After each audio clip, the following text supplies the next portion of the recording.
How to set WhatsApp messages to automatically delete. Hi everyone, this is Kate and welcome back to another video. And on today's video, we will see how we can set WhatsApp messages to delete automatically. So without further delay, let's get started. First of all, you have to open up WhatsApp application in your mobile device. So once you're here, tap on three dots icon at the top right. Here again, tap on settings. Now under your settings, tap on privacy. Now under privacy, scroll down and navigate toward disappearing messages.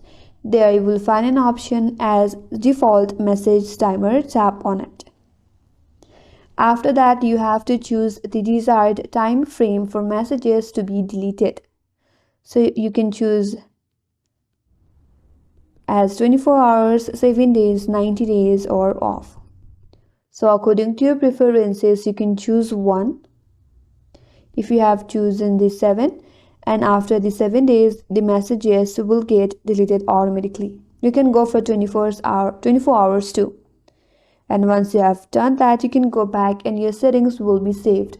And that's all for today's video. Hope this video was helpful, and if you are new to our channel, consider subscribing.